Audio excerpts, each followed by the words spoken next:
Hello, everyone. I am Dr. Catherine Kelly. I am a holistic health psychologist, author, speaker, consultant.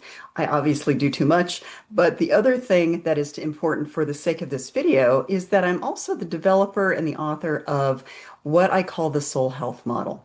Now, in this video, I'm going to help you understand the human side of health and the soul side of health. To me, the soul side is the most important part of it, but most people think just about the human side of health. And I'm going to walk through this model, but I want to tell you just a little bit of a story to help you understand how I even came to create it. So, for those of you who have read the book, you know a little bit about this. But when I started my master's program in counseling psychology, it was a fortuitous time because I actually also was offered a job in the student health promotion department of that same university as basically one of their wellness educators. And I was the coordinator of drug and alcohol education for the university for that time. I did that for about 2.5 years throughout the master's program. But I learned a ton about wellness.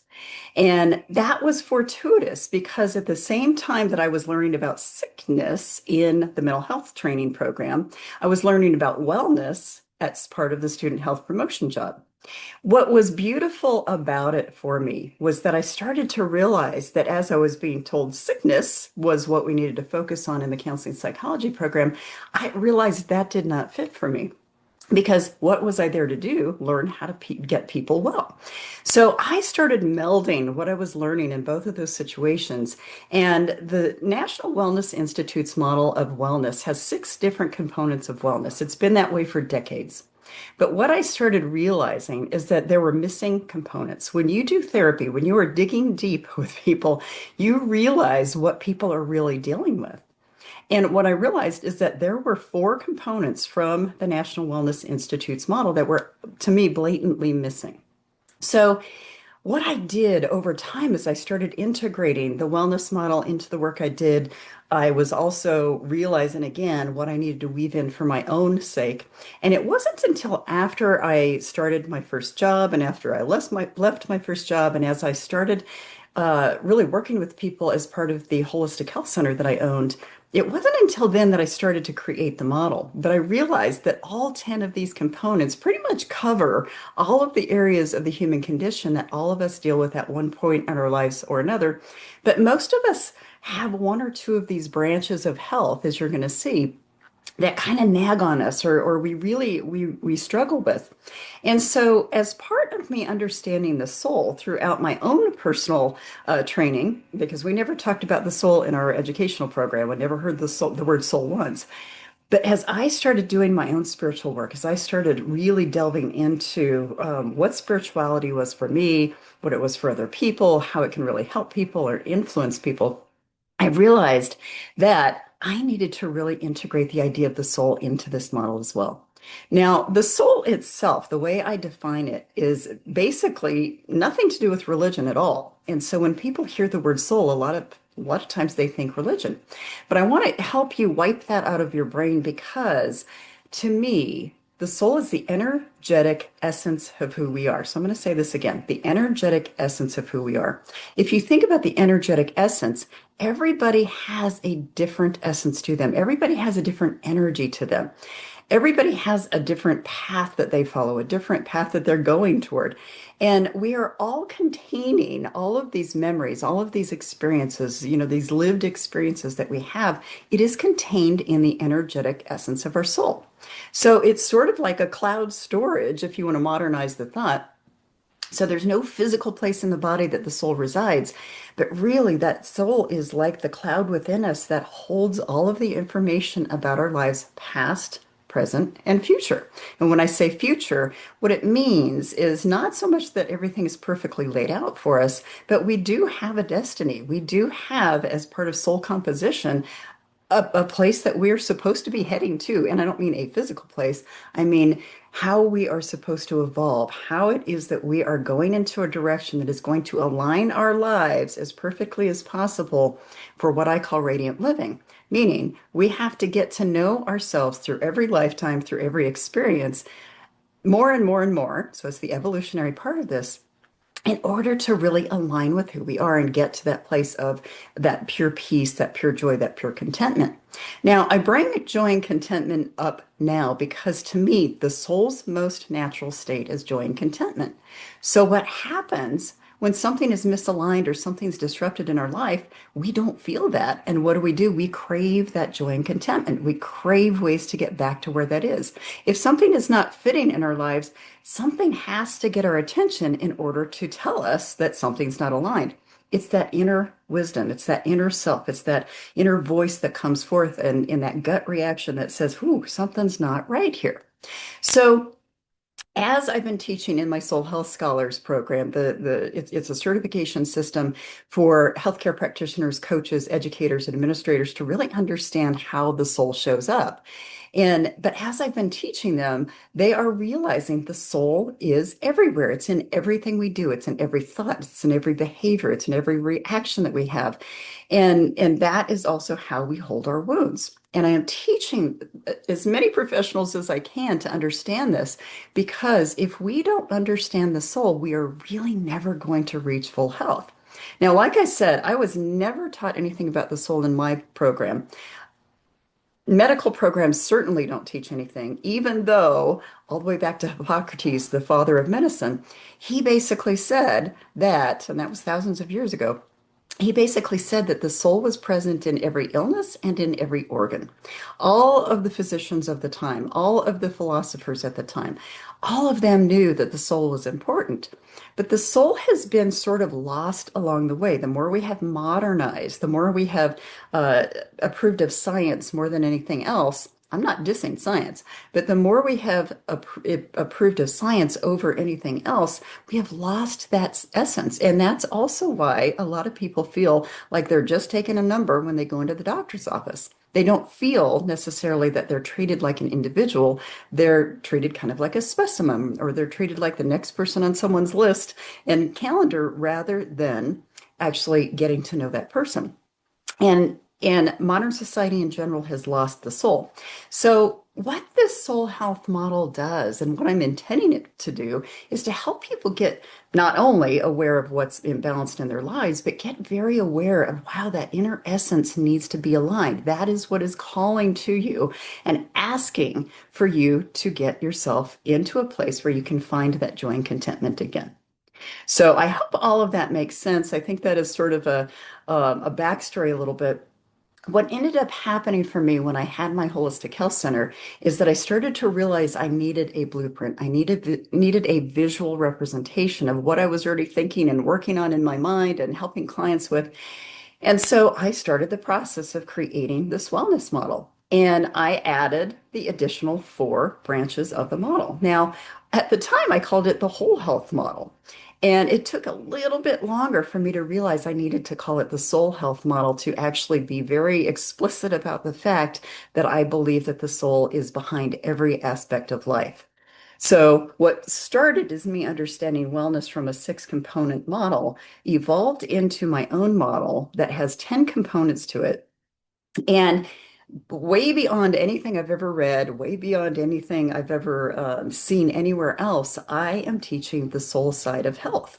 And so I'm going to walk you through these 10 branches of health so that you can understand both the human side and the soul side of them and start to open up your thinking about how it is that you need to lead your own life, or if you are a coach or a health provider or a therapist or an educator or an administrator, how to start conceptualizing what might be missing from what it is that you are offering to those you serve. So jump in and I'm going to walk through these things, take notes. You can listen to this all over again. I'm going to be having a lot more, providing a lot more videos out there for you. But I wanted to give you just a snapshot of each one of these branches and the soul side of each one of these branches so that you can understand that there is far more that we need to talk about when it comes to health. Now, I'm going to start with talking a little bit about what I call soul-informed care. So I also created a soul-informed care model to visually depict what happens in overall healthcare. Now, as you see with this soul-informed care model, the smallest component that is visual on this image is the body. But that is actually where most practitioners focus their attention. So if you go to the doctor, they're only focusing on the body. They're rarely focusing on the mind, and they are very, very rarely, if ever, talking about the soul. And yet, this is what struck me when I started to create this model is that the aspect of human life that healthcare, most mental health practitioners, any other kind of health practitioner focuses on is the body. And yet it is the smallest component of who we really are. Now, the joy comes in realizing that that's starting to change. And I think that did start with starting to focus on the mind. So you'll notice in the model that the next biggest area that we talk about or think about is the mind. But it is still encapsulating the body because everything we perceive or think about the body is how we ask for help. We have to perceive illness. We have to perceive a discomfort. We have to see, wow, why is my head hurting? Why is my neck hurting? Why is my back hurting? If you've had an accident, well, what are we thinking about those accidents? What are the fears that come up? What are the discomforts that come up? So, still, when we think about in this model, the mind is influencing everything about the body. And it is a bigger component than the body in terms of our experience, but we still, as a society, we still focus just on the body for the most part. But when you start to expand the whole idea, you realize that the biggest aspect is the soul. It encompasses the mind and the body. And the soul has, like I said, all of the evidence, all of the experiences, all of the thought processes from past, present, and future encapsulated.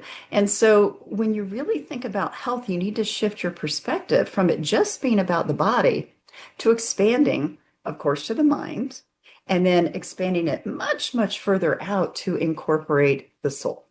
So my soul-informed care model hopefully will help you realize and help you teach even your clients or patients how to really conceptualize and take a different perspective on their health overall. So I'm going to talk a little bit about the soul health model in general. Now, there is much more information that I could provide, and yet I'm going to go through very briefly each one of the branches so that you can understand again the human side, the human side, the very human experience side, so that we can actually get to the soul side of this. So, from a physical health perspective, we always think about the body. We think about, are we feeling well? Are we feeling ill? How is it that our body is? How are we aging? How is it that we are able to function from day to day? And there are many components that go into physical health. And yet, when you think about the soul side of health, how many of your aches and pains have to do with something your soul is trying to tell you? So, I know for me, I rarely get sick. But when I do, it is always a message to me that I'm pushing too hard or that there's something I need to slow down and really pay attention to. There's some reason that I need to have some time and space to be able to think. When I've been injured, it's been the same thing. It's basically some way that I've had to be slowing down, but I haven't chosen to do so. And so I have these aches and pains. Now, there is actually quite a bit of literature out there about the mind-body connection. And this information's been probably out there for 40, 50 years and it's growing. And I just found another book to talk about the metaphysical aspects of health. And I love using these with clients to help them understand what the lessons might be behind their health problems. And often, I would say more often than not, when I look through these encyclopedias basically and just provide the information to clients, they're in awe of how spot on they are. So there is actually a lot of evidence and a lot of literature out there about the mind-body perspective. And so also, I want to introduce this idea because I do past life work, I do Akashic record readings for people.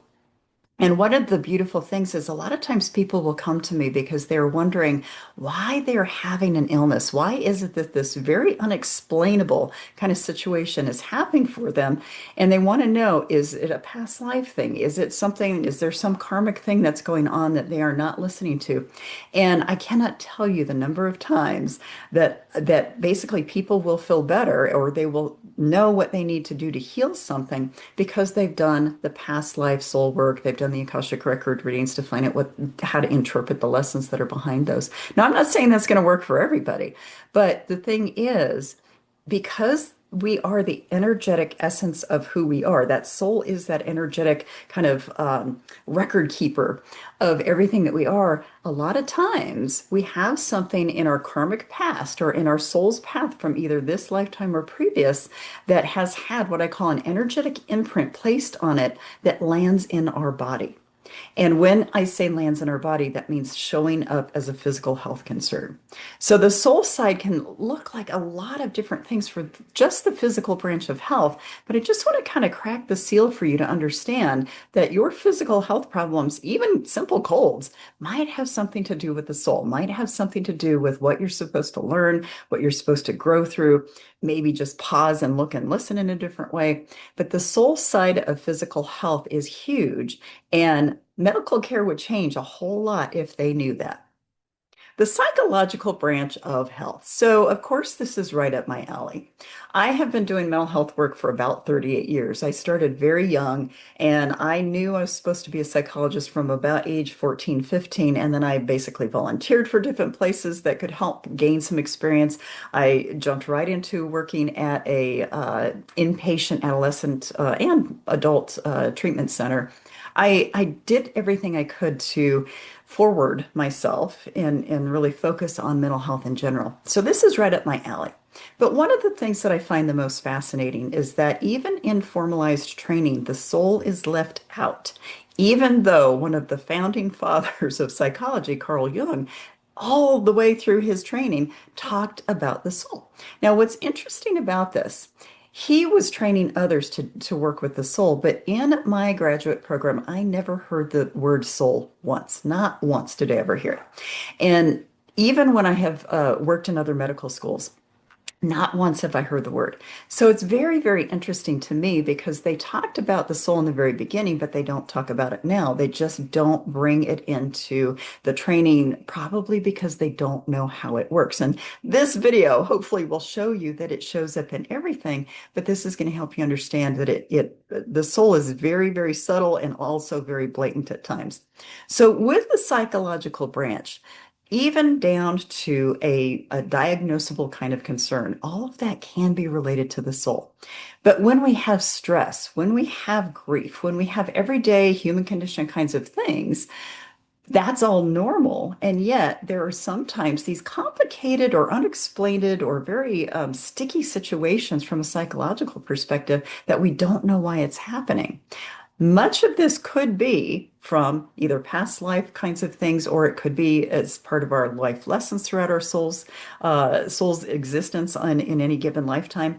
But it could be other things as well. And I want to explain just very briefly about one of the things that I think is really important to understand is that there is a soul side to every single mental health concern. Now, I have started writing a Soul of Psychology book series, and I've published the anxiety book, the depression book. I'm trying to just give a glance at basically some of the things that you might want to look at if you have pervasive anxiety, if you have pervasive depression, to really realize that yes, the body could be involved. You could have some biology involved, but you also could have a whole lot of soul stuff involved that is contributing to the concerns. So, for instance, anxiety, my first book that I wrote in the series, anxiety has a lot to do with the energetic expression. And so we get triggered when we have anxiety. It feels very energetic. It feels very electric. It can happen in a snap of a finger where we can have that anxiety. People can have panic attacks. People can have sleepless nights because they can't stop the ruminating thoughts. What I try to talk to people about from a soul side of anxiety is there could be past life trauma going on. There could be past life events that are still playing a part. In this lifetime, there could be events that basically are either unexplained or have not been fully resolved, and it's impacting that energetic system. And I talk about energetic imprints on the soul. When someone has experienced something that is anxiety provoking, it changes the energetic essence of who we are. It kind of creates a little glitch in the system. So anytime after another event happens, that could get triggered very easily. It could just pop into that energetic expression that's already there. That imprint can get activated again. And basically, the person can go through another anxiety episode. When it comes to depression, my experience of depression and working with people who are depressed is that probably 90% of it has to do with how a soul is suppressed. So when you think about depression, it's usually someone who's sullen, someone who isolates themselves, someone whose mood is depressed, someone who is having a very hard time getting out of bed, low motivation, difficulty concentrating. Now, I don't at all doubt that there is a significant amount of biology that's involved for particular people. But when you really start working with individuals and you still start to realize what is suppressing them, sometimes they're depressed because they're in an abusive relationship that they can't get out of. Sometimes they are in a job that is not in a good place for them, and so they are suppressed in that way. They are misaligned completely with where they think they should be or what their soul is trying to get them to do. It could be that they had so much suppression as maybe a gender or maybe it could be anything. It could be a culture. It could be a gender. It could be someone who is living in a body as one gender and really feels like they should be the other gender. It could be really could be anything, but anything that suppresses a person's truth will smash down, will compress that soul and make them feel depressed. So to me, suppression of the soul is not the same as depression, but it looks almost identical. And when you start to understand the soul, you realize that most mental health concerns have to do with the soul. Now, I could go on and on. I've got a book on trauma, one on grief, one on eating disorders, one on all these different things that I'm going to be writing. But for right now, I just have the anxiety and depression book out. And I just want people to just crack that seal again and start to think a little deeper about the psychological branch of health. The social branch of health. So, number one, we would not be learning and growing and evolving if it weren't for the other humans in our lives. They are about 90, probably plus percent of the fodder for growth in our experience. So we need humans in our lives, but not always are those humans healthy for us. Not always are those humans going to be people we get along with. In fact, like I said, this is how we learn and grow and evolve, is to have those interactions with those souls. But we do need a number of souls in our lives to feel content, to feel joyful, to feel like we are moving in the right direction. And, the research is interesting because if it's the same as it was about 10 years ago, the researchers would say that, if you're two or three fairly close friends, you're doing pretty well because you have some people to lean on, you have some people to get comfort from or bounce things off of. And the estimate is that if you have two or three decent, close relationships as terms of friends, you're probably doing well. So the social branch of my model has to do with the warm bodies in our lives. To me, that includes everything from dogs and cats and horses and birds and whatever species it is, whatever live body it is that brings that joy and contentment to you. And so it has more to do with, do you even have a number of individuals or a number of creatures in your life that you feel like you get some connection with? And, the chapter in my book, Soul Health Aligning with Spirit for Radiant Living, explains several of the different kinds of relationships we can have with either humans or animals. And if you want to read more, you can go to that book. But really, for the sake of this video, I want to help you understand that the social branch has to do with the warm bodies in our lives. In other words, who is it that we interact with? Do we have enough of those social contacts that are healthy for us that we can actually move into, a greater state of awareness, a greater state of enrichment? Now, also, like I said, when it comes to the social branch of life, these are the individuals that we are the most challenged with at times. And I talk about that in the book as well. But the whole idea is we have karmic connections with a lot of the folks we run into in life. So we may fall in love with someone and we think, oh, that's the person we're supposed to be with.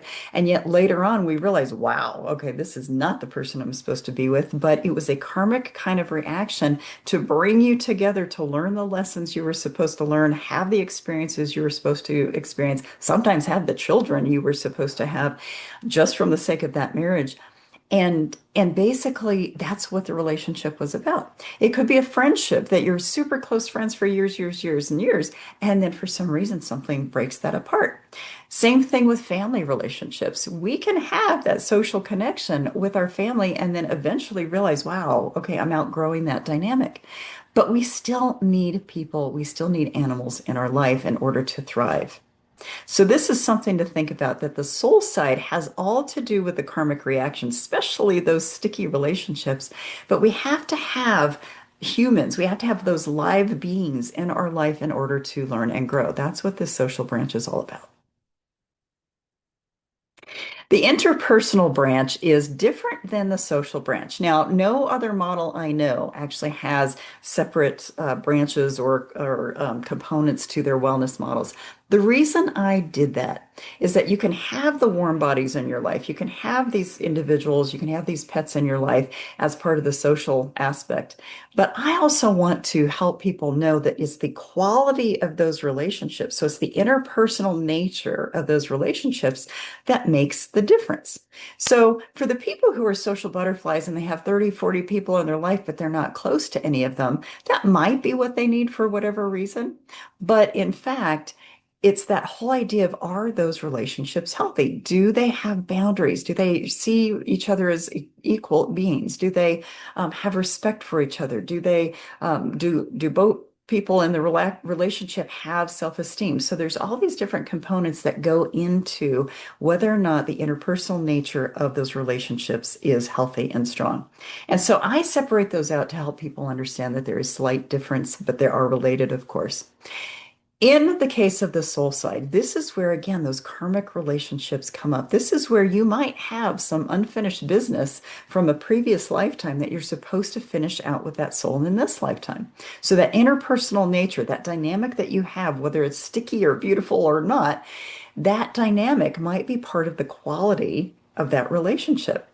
You could also have a situation where maybe your mother in this lifetime was a child in previous lifetimes, and then in this lifetime she's leaning on you too much, and you're trying to figure out, why won't she let me go? Why won't she stop trying to control me? It could be that again, there's some past life stuff that needs to be worked out. That maybe in this lifetime you flipped roles, and that is part of your lesson to disengage, and that is part of her lesson to start to grow into herself. So there's all of these different ways to look at what the interpersonal nature is. But I'll tell you, when anything is ever sticky, it always has to do with the karmic nature of an interpersonal relationship.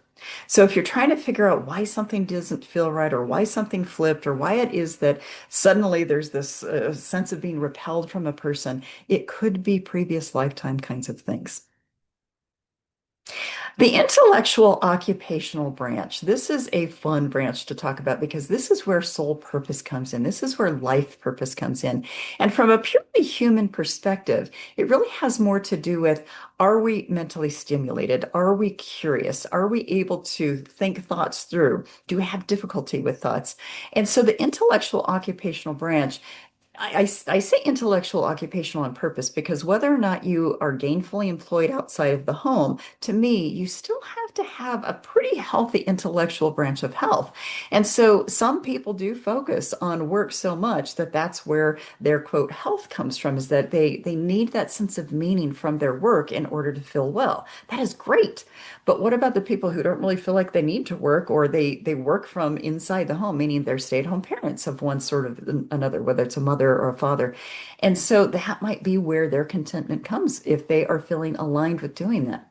But when it comes to the soul side, you have to also think about the idea of, we do have life lessons. We do have life purposes. And it's that whole idea of, are we aligned with the vocation or the career that we are supposed to be aligned with in order for us to feel the most fulfilled?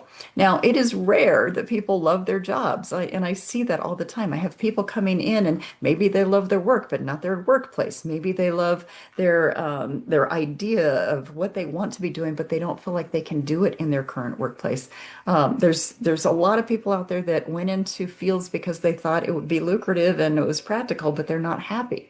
So when it comes to really talking about the soul's purpose and the soul's path, probably one of the biggest things in the intellectual and occupational branch is, are they aligned? Does it fit who they are? Does it really kind of resonate with who that soul is? And so that's why it's fun for me to talk with people, because I can kind of coach them along to get them more aligned or get them understanding where it is that they need to be. Now, I am going to share a very brief story because years ago, there was a client referred to me for anxiety. She was a stay-at-home mom. She had gone to, I think, an engineering. I think she had a bachelor's degree in engineering, but then when she got married, she stayed at home and she came to me with anxiety. And about the third or fourth session, I said, well, what would you have done had you not stayed home with the kids? And she says, oh, I always wanted to be a doctor, but it's too late for that. And I said to her, are you sure it's too late for that? And she just kind of perked up and she said, well, what do you mean? I had been a professor at the medical school, so I knew what the application process was. And I said, you're smart enough. You could probably get in if you wanted to. It's just a matter of if you want to. And she's like, oh, no, no, no, I don't think I can. What's really interesting is the very next session she came in, she said, you know what? I talked to my husband and he was all for it. And she said, I've looked into the MCAT, I've looked into applications, and I'm going to go for it. And she went for it. And sure enough, she studied for the MCAT, she got in. And what was beautiful was that it was so resonant to watch this, because I'm watching the intellectual occupational branch unfold within her right in front of me. Because the more and more she got aligned with what she wanted to do, the less and less anxiety she had. Now, I'm not saying she wasn't stressed after that, but the less actual anxiety she had, and it took her into that place of understanding why it's so important to align your life. And that's why I call it aligning your life for radiant living, is that if you can align your life, everything smooths out. So this is just one example of what you can do within the intellectual occupational branch to align your life. Sometimes it means taking on hobbies that will fulfill you. Sometimes it means cutting back in work so you can have the space for other things. But it's all about learning what it is that is that radiant living within each one of these branches. And that is very much true for the intellectual and occupational branch of health. The environmental branch. So, the environmental branch, we need an environment that fits who we are. And yet, it is sometimes really hard to do that because maybe finances get in the way. Maybe you're not at a place where you can afford the things you want, or maybe you've had some sort of natural event happen with your home and it's just been disrupted. Uh, I talk about the emotional kind of climate as well. And so, if you live in a very turmoil-based home, or if you are in a work environment, there's a lot of stress, you're not going to feel well. You're not going to feel aligned. And so, environmentally, it is so important for us to start thinking more specifically and intentionally about the things we want around us. What is it that really fits who we are? And also, what is it from an emotional environment that we need? And so, from the soul side of this, I can't tell you again how many people have come to me saying, wow, I know I'm not supposed to be living where I am. Can you help me understand from a soul's perspective where I'm supposed to be? And people ask me all the time, I'm thinking about moving, should I move? And I help them understand from a soul side, yes, they should move. Or, wow, if they're drawn to a particular part of the world, why is it that they're drawn? Maybe they've had past lives there, or maybe there is something they're supposed to be going toward. And I know for me, I have come upon some places where I knew I was drawn to go to. I didn't know why. And as soon as I got there, I had these experiences of knowingness that I had been there before. That's happened a number of times in my life. And particularly when I went to Peru, the very first time I went to Peru, I had this huge experience where I heard, welcome home, welcome home, welcome home. And I burst out crying. I sobbed for 3.5 hours. I did not know before that why I was supposed to go. I just knew I was supposed to go. So, from an environmental perspective, sometimes our soul leads us either to bring things into our environment that we need or basically to go to certain places. We don't feel well if our environment is not fitting who we are. We do not feel healthy. We do not feel that joy and contentment. And so, from an environmental branch of health, you need to understand that it takes some intention to create that, and that in fact, it does contribute greatly to our overall health. Financial health. Wow. Okay. So, do you know anybody that feels healthy if their finances aren't healthy as well? How much do we stress about money? How much do we stress about the stock market? How much do we stress about retirement or healthcare bills or whatever the bills are? So, when it comes to the financial branch of life from a human side, you do have to think about, okay, what stresses me the most about finances? That is all human. Most humans do have stress problems about money. When it comes to the soul side, again, I'm cracking a seal here. What if you have this concept that you shouldn't be abundant? What if you block your own abundance? Well, some of that could be because you haven't been abundant in previous lifetimes. It could be that you lived through famines and poverty-stricken times. It could be that you lived through wars. And so you've just adopted this whole mentality that you shouldn't receive wealth. That's a very big part of abundance. What about if you have fear of having money, meaning, oh my gosh, I don't know what to do with it. I don't know what I would feel, how I would deal with it. That happens too. And it could be because maybe in previous lifetimes you have had money and lost it. Maybe it's that you had so much money and people didn't like you. There could be all kinds of reasons why we block wealth. There could be all kinds of reasons why we struggle with that financial branch of health that have nothing to do with our current human condition or anything in our current lifetime. So, this is something that I really try to help people work on. And even the energetic mindset that we have about money changes everything. So, the idea of abundance, the idea of manifesting, all of that is energetic. And when you think about the energetic essence of who we are, if we have something stored in us from a soul level that blocks our abundance, well, then we're not going to be abundant in this lifetime. So, those are some soul side aspects of the financial branch of health for you to think about. The spiritual branch of health. So, the soul health model seems inherently spiritual, but I still felt it was important to add this branch because it does take intention. It does take making sure that you are attending to whatever your spiritual needs are at the time. Now, when I talk about spirituality, I'm not talking about religion. And I think the very best definition of spirituality I've ever heard in my life has to do with that which brings you peace. I just loved how simple that was. And if you really think about it, a lot of religion does not bring peace to people, but your own concept of spirituality does. And that is probably why so many people are leaving churches ever since 2012. People have really been leaving in mass quantities and mass numbers, and they're searching for something else. They are looking into the spiritual literature. They're looking into different forms of spirituality and spiritual methods of healing and spiritual ideas to get that joy and contentment. And again, when it comes to the soul side, one of the things I do with people is I help them understand, have they had soul wounds in the past because of religion or churches or God?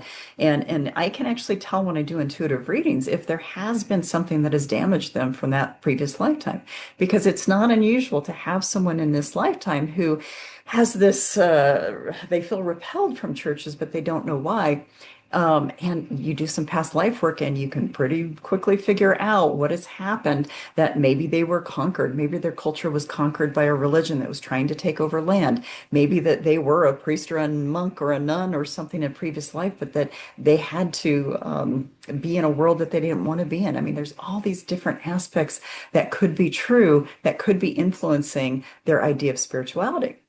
But again, this is a blossoming area, and I would almost say exploding area of interest.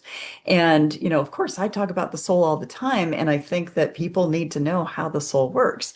And so for me, when it comes to the spiritual branch, it's about, again, aligning with what fits for you, bringing in the energy and the ideas and everything else that you can build your own idea of spirituality, because whatever brings you peace is your own spirituality.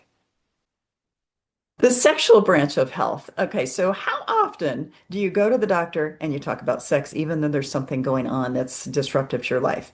very little. And who do you talk about with sex? Very few people. So sexuality has been one of those things that has been under the cover, per se, for a very long time. People don't know how to talk about it. People don't feel comfortable talking about it. People are very shy. Part of that is because there is so much sexual woundedness out there, so much trauma, so much dismissal of the soul, so much neglect of the soul, so much unsoulful sex. And, I think there's so many reasons why people avoid talking about it. So, from a human perspective, there are physical reasons you need to attend to about having pleasure and having sex. There are emotional reasons. If you've had trauma, of course you're going to have difficulty. And so there's all these human aspects, but from the soul side, just a few things to think about. If you are a female and you have a female soul, you likely have had in previous lifetimes sexual trauma, regardless of whether or not you've had it in this lifetime.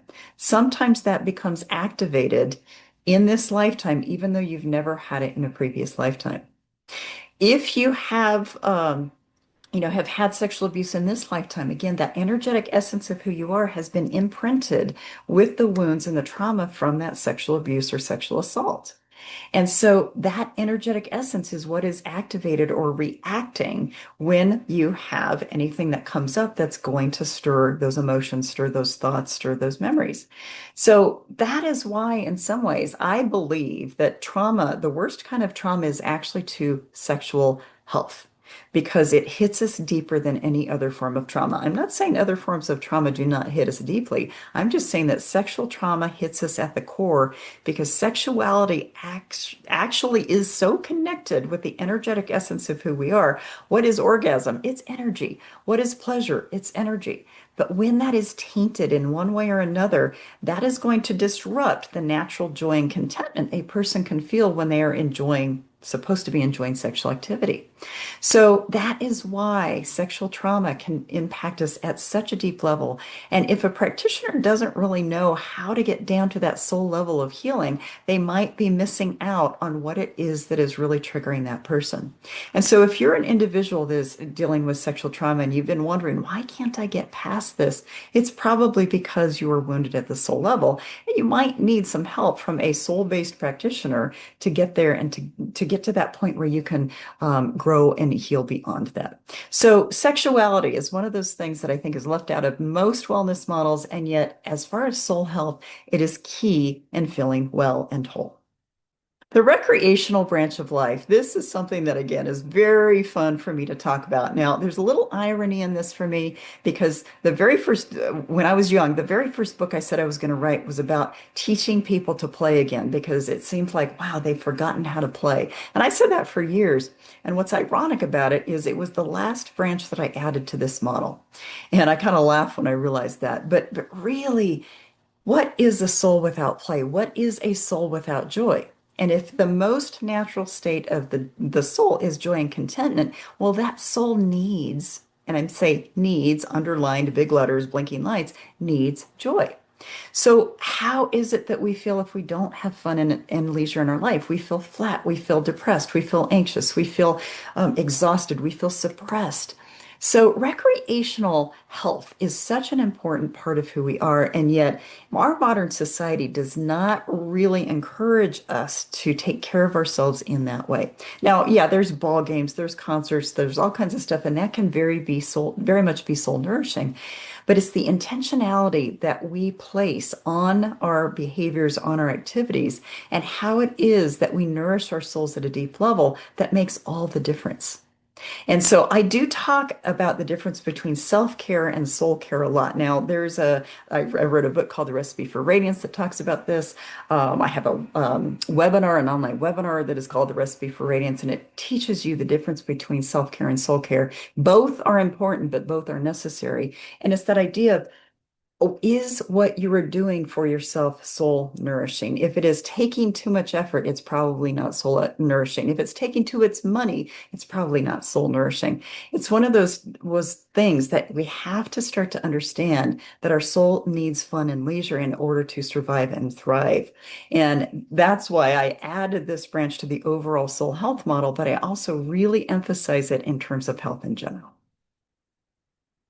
So I know I've talked about a lot of things here, and I know that there is a lot more to talk about, but I wanted to give you all a snapshot of what happens within each one of those branches to help you understand the soul is exactly present in everything.